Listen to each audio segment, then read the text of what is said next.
வணக்கம், நான் சுபாஷினி. இங்கே நான் இருப்பது ஜெர்மனியில் இருக்கின்ற இந்த பாடன் ஊட்டன்பர்க் அப்படிங்கிற மாநிலத்தில் இருக்கின்ற மிக முக்கியமான ஒரு பகுதி. அதாவது தொல்பழங்கால மக்கள் வாழ்ந்த ஒரு பகுதி அப்படின்னு சொல்லலாம் இதை. அதோடு மட்டும் இல்லாமல் இது யுனெஸ்கோவினால் பாதுகாக்கப்படுகின்ற ஒரு இடமாகவும் இருக்கின்றது. இதன் பேர் ஹோலோஃபெல்ஸ் அப்படிங்கிற ஒரு குகை. இந்த குகையில் ஏறக்குறைய ஒரு 60-70 ஆண்டுகள் 70,000 ஆண்டுகள் காலகட்டத்தில் மனிதர்கள் வாழ்ந்திருக்கிறாங்க. அதுவும் நீண்டதாள் மனிதர்கள் வாழ்ந்திருக்கிறாங்க அப்படிங்கிற தொல் தடயங்கள்லாம் இங்கே கிடைக்கிது. இந்த இடத்துல இருக்க மிக முக்கியமான சில விஷயங்கள் தான் நம்ம பார்க்க போகிறோம். இந்த குகையில் நம்ம பார்க்க போகிறோம். குறிப்பாக இங்கே நம்ம காண்கின்ற இந்த பெண் தெய்வம் அப்படிங்கிற பெண் தெய்வத்தோட சிலை மற்றும் சில கருவிகள்லாம் இங்கே நம்ம கிடைச்சிருக்கு. இந்த அகழாய்வு, அதாவது இந்த பகுதியில் அகழாய்வு யார் செய்தது அப்படிங்கிறத பற்றி நமக்கு ஒரு ஆர்வம் இருக்குது தெரிஞ்சுக்கிறதுக்கு. இங்கே அகழ்வாய்வு செய்தது இந்த பகுதியில் இருக்கின்ற, இந்த மாநிலத்தில் இருக்கின்ற டியூபிங்கன் பல்கலைக்கழகத்தோட வரலாற்றுத்துறை தான் இந்த அகழாய்வு செய்தாங்க. அதுவும் குறிப்பாக 1870 காலகட்டத்தில் முதல்ல ஒரு அகழாய்வும், அதற்கு பிறகு 1958 ஒரு அகழாய்வும் செய்ததில் இங்கே பல்வேறு தொல்பொருட்கள்லாம் கிடைத்ததுனால அதற்கு பிறகு 2008 ஒரு அகழாய்வு செய்தாங்க. அதுதான் ஒரு மிக முக்கியமான கண்டுபிடிப்பை இந்த ஜெர்மனிக்கே மட்டுமல்லாமல் உலகளாவிய ஒரு மிகப்பெரிய ஒரு முக்கியமான ஒரு தடயத்தை கொடுத்துருக்கு. அதை போய் பார்க்கலாம்.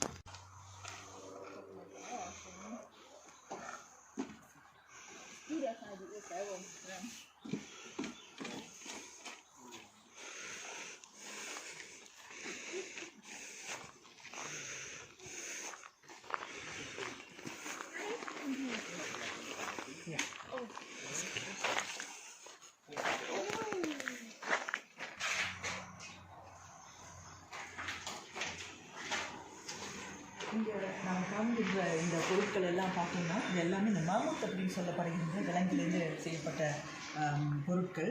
இதெல்லாம் காணும்போது நமக்கு ஏறக்குறைய 30,000-40,000 ஆண்டுகள் பழமையானவை அப்படின்னு அந்த கரிம ஆய்வு அப்படின்னு சொல்கிறோம் இல்லையா, அதன் வழியில் நமக்கு கிடைத்திருக்கு. இதுதான் அந்த மாமூத் அப்படிங்கிற விலங்குடைய தலைப்பகுதியை நம்ம பார்க்குறோம். இங்கே எலும்புக்கோடை பார்க்குறோம். இதில் மிக முக்கியமான கண்டுபிடிப்பு அப்படின்னாக்கா இந்த பெண் தெய்வம் அப்படிங்கிறது, அதாவது வீனஸ் ஆஃப் கோலோடஸ் அப்படிங்கிற இந்த பெண் தெய்வம். இந்த பெண் தெய்வத்தை நம்ம பார்க்குறோம். இது ஏற்கனவே 42,500 ஆண்டுகள் பழமையானது அப்படிங்கிறத கரிம ஆய்வுகள் வழியாக அவங்க கண்டுபிடிச்சி சொல்லியிருக்கிறாங்க. இந்த அகழ்வாய்வு கண்டுபிடிக்கப்பட்ட நாள் அப்படின்னாக்கா 9ஆம் தேதி செப்டம்பர் மாதம் 2008ஆம் ஆண்டு. இது டியூபிங்கன் பல்கலைக்கழகத்தினால இது அகழ்வாய்வு செய்யப்பட்டது. இது ஒரு மிகப்பெரிய ஒரு கண்டுபிடிப்பாக அந்த காலகட்டத்தில் சொல்லப்பட்டது. இது உலகளாவிய அளவில் மிகவும் பழமையான தாய் தெய்வம்னா இந்த தாய் வடிவத்தை தான் பார்க்குறோம். இதில் ஒரு சிறப்பு என்னன்னாக்கா, இந்த தாய் தெய்வம் ஏன் இந்த தாய் தெய்வம் அப்படின்னு சொல்கிறோன்னா, இந்த குழந்தை பிறப்பு இருக்குது இல்லையா, அந்த குழந்தை பிறப்பு அப்படிங்கிறது தான் மிகவும் முக்கியமானதாக கருதப்படுகின்றது. உலகில் ஒரு ஒரு குழந்தை பிரசவிக்கிறது அப்படிங்கிறது அது என்ன ஆகுதுன்னாக்கா, ஒரு தாய் தன்னுடைய குழந்தை கொடுக்கும் பொழுது அது அந்த பிறப்பு உறப்பு அல்லது பால் தருகின்ற மார்பகங்கள் அதெல்லாம் பெரிதுபடுத்தப்பட்டு இந்த சிலையில் காட்டப்படுறதுன்னு நம்ம காண்கின்றோம். இதே போல் ஐரோப்பாவின் சில பகுதிகளில் தாய் தெய்வ வடிவங்கள் கிடைச்சிருக்கு. இதற்கு அடுத்ததாக நம்ம பார்க்கும்போது இந்த இசைக்கருவி குழல். இந்த குழல் ஏற்கனவே 42,500 ஆண்டுகள் பழமையானது அப்படிங்கிறது கரிம ஆய்வின் வழியாக கண்டுபிடிச்சிருக்கிறாங்க. இதுவும் 2008 கிடைக்கப்பட்ட அந்த அகழாய்வில் கிடைத்தது தான். ஆக இந்த இரண்டுமே மாமூத் அப்படிங்கிற அந்த விலங்குகள் உடம்பிலிருந்து எடுக்கப்பட்ட அந்த டஸ்க் அப்படின்னு சொல்லுவோம் இல்லையா, அதுலேருந்து செய்யப்பட்டது தான் அப்படிங்கிறது பார்ப்போம். இங்கே மேலும் பல தகவல்கள் அந்த அகழாய்வு செய்த போது அது எடுக்கப்பட்ட தகவல்கள் 2008 உள்ளதெல்லாம் இங்கே காட்டப்படுகின்றது. பிறகு பல தகவல்கள் ஜெர்மன் மொழியில் இங்கே வழங்கப்பட்டிருக்கின்றன. ஆக இந்த பகுதியில் வாழ்ந்த மக்கள் அப்படின்னு சொல்லும்போது இங்கே நம்ம இந்த தொல்லியல் அகழாய்வு செய்தவர்கள் பற்றியும் சில தகவல்கள் இங்கே நம்ம பார்க்கலாம். அதாவது தொல்லியல் அகழாய்வு அப்படின்னு பார்க்கும்போது 1997 நடந்த மற்றும் ஒரு முந்தைய ஒரு அகழாய்வு பற்றியும் இங்கே தகவல்கள் வழங்கப்பட்டிருக்கு. இங்கே நம்ம பார்க்குறது ஒரு ஊசி. இந்த ஊசி அந்த காலகட்டத்திலே தோல் ஆடை அப்படிங்கிறத தைப்பதற்காக அவர்கள் பயன்படுத்திய மேமத்துடைய தலைப்பிலேருந்து, அதாவது அதோடைய கொம்புலேருந்து உருவாக்கப்பட்டவையாக இதெல்லாம் நம்ம அங்கே பார்க்குறோம். இங்கே ஃபாசில்ஸ்லாம் இருக்கிறதையும் பார்க்க முடியுது. இது அத்தனையுமே ஏறக்குறைய 40,000-30,000 ஆண்டுகள் பழமையானவையாக தான் இங்கே காட்டப்படுகின்றன.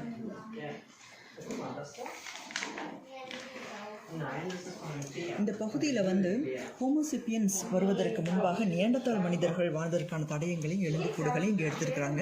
அதற்கு பிறகு ஹோமோசிப்பியன்ஸ் வந்ததற்கான தடயங்களும் இங்கே கிடைக்கப்பட்டிருக்கின்றன. இந்த குகைக்கு உள்ளே நம்ம போகும்போது இந்த குகைக்குள்ளே ஏற்கனவே 300 பேர் வாழக்கூடிய வகையில் இந்த குகை இருக்கின்றது. அவ்வளோ பெரிய ஒரு குகை தான் இது. நம்ம உள்ளே போய் பார்ப்போம்.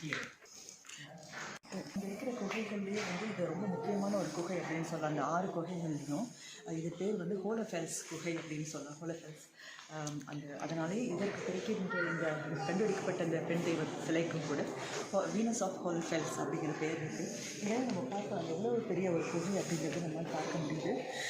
இதில் வந்து என்ன சொல்கிறாங்கன்னா ஏறக்குறைய 300 பேர் வாழ்ந்திருக்கக்கூடும், ஒரு காலகட்டத்தில் வாழக்கூடிய அளவுக்கு இங்கே வந்து ஒரு சில இருந்தது, ஸ்பேஸ் இருக்குது அப்படின்னு சொல்கிறாங்க. இங்கே கிடைக்கப்பட்ட ஏராளமான எலும்புக்கூடுகள், விலங்குகளுடைய தடயங்கள் எல்லாமே இப்பொழுது டியூபிங்கன் பல்கலைக்கழகத்தில் தான் இப்போது பாதுகாக்கப்படுகின்றது. ஆக தொடர்ந்து அது பற்றிய ஆய்வுகளும் நிகழ்த்தப்பட்டு வருகின்றன.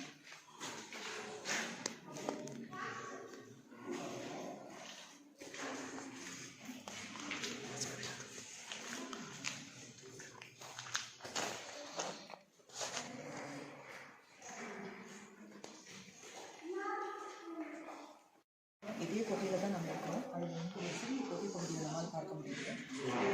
இது வந்து உதாரணமாக இந்த விலங்குகளுக்காக அவர்கள் பயந்து கொண்டு மக்கள் வந்து அந்த காலத்தில் இன்றைக்கு 40,000 இன்றைக்கு 50,000 60,000 ஆண்டுகளுக்கு முன்பு வசித்த மக்கள் வந்து இந்த மாதிரியான குகைகளில் தான் ஒளிந்து கொண்டு அவர்களுடைய வாழ்க்கை அப்படிங்கிறது இருந்தது. ஆக இந்த பெரிய குகைக்குள்ளேயே சிறு சிறு குகைகளும் நிறைய இருக்கிறத நம்ம பார்க்குறோம்.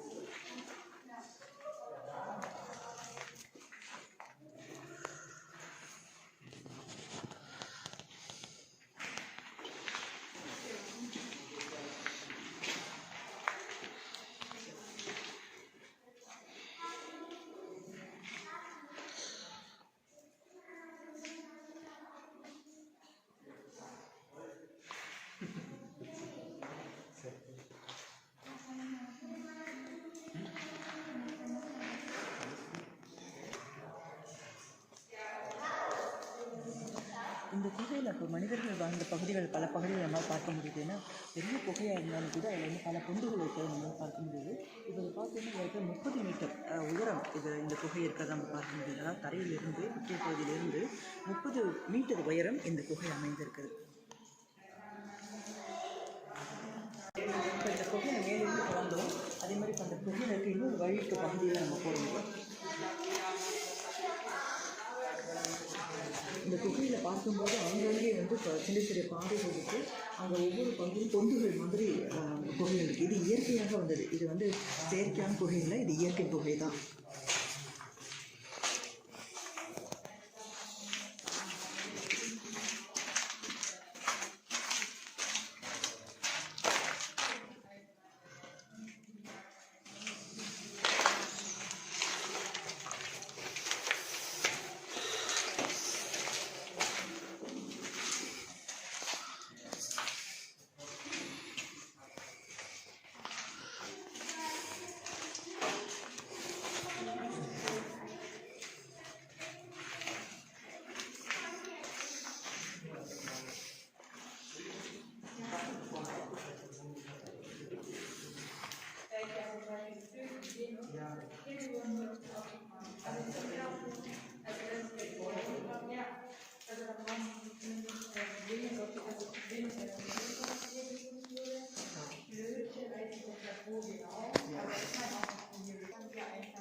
இந்த மாதிரி குகைகளை நம்ம பார்க்கும்போது, அதாவது இந்த பகுதியிலே வந்து பள்ளத்தாக்கிலே வந்து 3 குகைகள் இங்கே இருக்கின்றன. அதே மாதிரி நமக்கு வந்து லோனா அப்படிங்கிற இன்னொன்று ஏறக்குறைய 60 கிலோமீட்டர் தூரத்தில் இருக்கின்றது அந்த குகை பகுதி.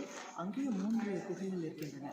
ஆக இந்த 6 குகைகளுமே இப்பொழுது யுனெஸ்கோவினால் பாதுகாக்கப்படுகின்ற குகைகளாக இருக்கின்றன.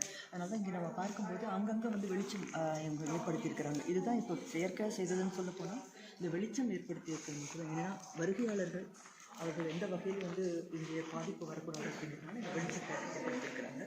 வேறு எந்த விதமான செயற்கை செயல்பாடுகளும் இல்லை.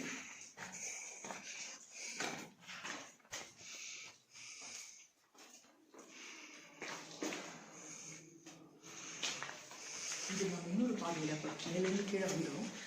ஒரு சிறு பாதையை பார்த்தோம். இப்போ அடுத்த பாதையில் இன்னொரு குன்று போல இருக்கிற பகுதிக்கு இப்போ வந்திருக்கிறோம். இந்த பகுதியில் பார்த்தா இங்கேயும் ஒரு சிறு குடும்பம் கூட 4-5 பேர் தங்கி இருக்கக்கூடிய அளவுக்கு இங்கே வந்து ஒரு இடம் இருக்கிறத பார்க்க முடியுது.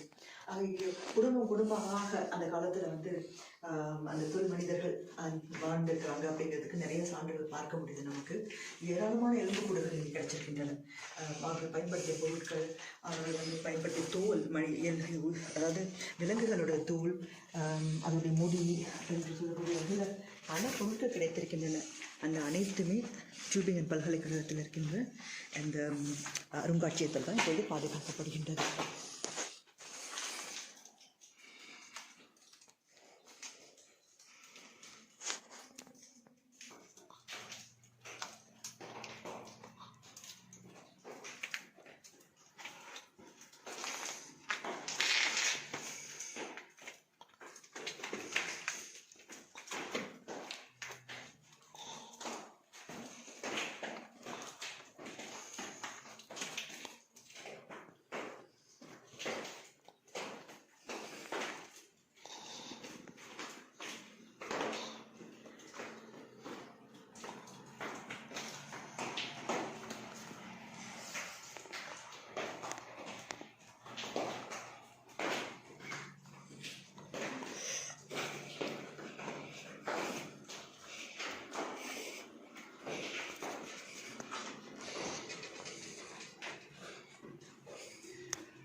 இங்கே நம்ம பார்க்கிறோம், மறுபடியும் நம்ம அதே அருங்காட்சியகத்துக்கு தான் வந்திருக்கோம். அந்த குகையில் இங்கே நம்ம பார்க்குறது வந்து ஒரு கரடியோட பல்.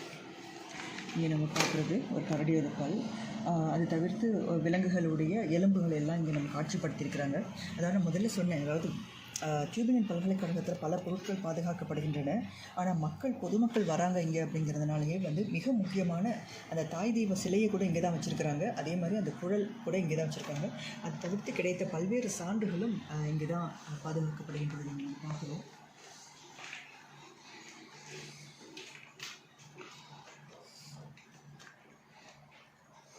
இங்கே நம்ம காண முடியுது படங்கள் வழியாக அது வரைபடங்களை வரைஞ்சிருக்கிறாங்க, ஓவியங்களாக வரைஞ்சிருக்கிறாங்க. அதாவது கற்கால மனிதர்கள் கோலஃபெட்ஸில் வாழ்ந்திருக்கக்கூடிய ஒரு சில காட்சியை காட்டும் வகையில் இந்த புகைப்படத்தை இந்த வரைபடத்தை நம்ம பார்க்க முடியுது. தொல்லியல் துறையில் வந்து இந்த பகுதியில் அகழாய்வு செய்தவங்களுடைய படங்களும் பேர்களும் மேலே வழங்கியிருக்கிறாங்க.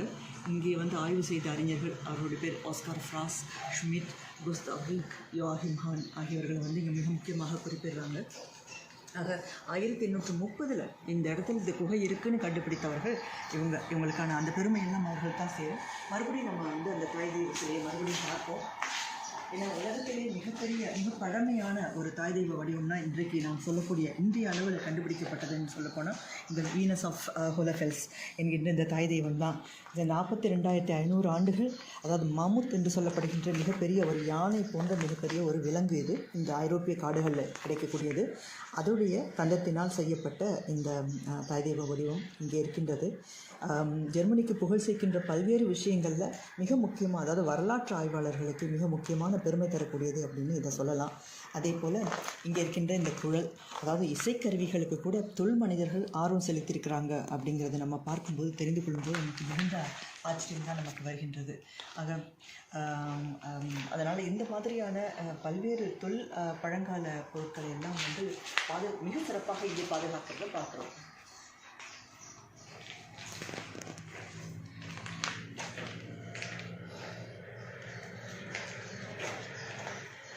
காட்டுப்பகுதியில் இருக்கிற அந்த ஹோலஃபெல்ஸ் அந்த குகைக்கு தான் நம்ம வந்திருக்கோம். அந்த குகையுடைய முகப்பு பகுதி இங்கே நம்ம பார்க்கலாம். அதாவது இந்த குகை பொதுவாகவே இந்த கோடை காலத்தில் தான் திறக்கப்படுகின்றது. பிறகு வின்டர் நேரத்தில், அதாவது குளிர்காலத்தில் முழுமையாக இந்த குகையை அடைத்து விடுகின்றார்கள். பாதுகாப்பு கருதி அதை அடைத்து விடுகின்றனர்.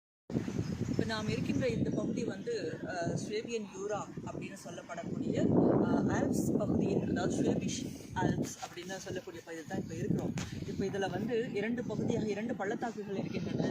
அந்த 2 பள்ளத்தாக்குகளுமே 6 குகைகள் இருக்கின்றன. அந்த 6 குகைகளுமே யுனெஸ்கோவினால் பாதுகாக்கப்படுகின்ற குகைகள். பகுதிகளாக இருக்கின்றன. இப்போ ஜெர்மனி அப்படின்னு எடுத்துக்கிட்டோம்னா, அது ஐரோப்பா என்று பொதுவாக எடுத்துக்கொண்டோம் என்றால் தொடர்ச்சியாக தொல்லியல் அகழ்வாய்வுகள் இங்கே நடந்து கொண்டே இருக்கின்றன. அதனால் ஏராளமான கண்டுபிடிப்புகள் இங்கே கண்டுபிடிக்கப்பட்டு கொண்டிருக்கின்றன. ஆனால் ஜெர்மனியை பொறுத்த வரைக்கும் இங்கே பல்வேறு ஆய்வுகளை வந்து பல பல்கலைக்கழகங்கள் முன்னெடுத்து கொண்டிருக்கின்றன. அப்படி பார்க்கும்போது இந்த பகுதியில் இப்போ டியூபிங்கன் பல்கலைக்கழகம் நடத்தின இந்த அகழ்வாய்வு அப்படிங்கிறது வந்து உலகளாவிய அளவில் பெருமை தரக்கூடிய ஒரு தாய் தெய்வ வடிவத்தை நமக்கு கொடுத்துருக்கு, உலக மக்கள் கொடுத்துருக்கு. இப்போ தாய் தெய்வம் அப்படின்றது எந்த நாடுகளில் கிடைச்சிருக்கோம் அப்படிங்கிற ஒரு கேள்வி நமக்கு இருக்கலாம். அப்படி பார்க்கும்போது இது அறிவதற்கு முன்பாக நமக்கு எல்லாருக்கும் உலக மக்களுக்கு தெரிந்தது என்னென்னா வில்லன்டார்ஃப் அப்படிங்கிற பகுதி, அதாவது ஆஸ்திரேலியாவில் இருக்கின்ற வில்லன்டார்ஃப் அப்படிங்கிற கிராமத்தில் தான் இந்த வீனஸ் ஆஃப் வில்லன்டார்ஃப் அப்படிங்கிறது வந்து கண்டுபிடிக்கப்பட்டது. அதுதான் பழமையான ஒரு தாய் தெய்வம் அப்படிங்கிற எண்ணம் எல்லாருக்கும் இருந்தது. ஆனால் அதை தவிர்த்து விட்டு இப்போது 2008ஆம் ஆண்டு இந்த பகுதியில் நடத்தப்பட்ட அகழாய்வில் இந்த தாய் தெய்வ வடிவம், அதாவது இந்த சிறிய வடிவத்தில் இருக்கின்ற தாய் தெய்வம் வடிவம் நமக்கு கிடைச்சிருக்கு. ஆக இது வந்து மிகப்பெரிய ஒரு எதிர்பார்ப்பை இன்னும் தருகிறது. அதாவது ஜெர்மனியில் பல பகுதிகளில் குகை பகுதிகளில் இன்னும் மேலும் மேலும் பல்வேறு அகழாய்வு செய்யும் பொழுது பல்வேறு பொருட்கள் கிடைக்க வாய்ப்பு இருக்குது அப்படிங்கிறத நம்ம காட்டுது. இந்த வீடியோவில் நாம் வந்து மிக முக்கியமாக இந்த குகை பகுதியில் இருக்கிற விஷயங்கள் எல்லாம் அறிந்து கொண்டோம். அடுத்த வாய்ப்பு இருந்தால் அடுத்த ஒரு வீடியோவில் உங்களுக்கு மேலும் பல தகவல்களை நான் வழங்குகின்றேன். மீண்டும் சந்திப்போம்.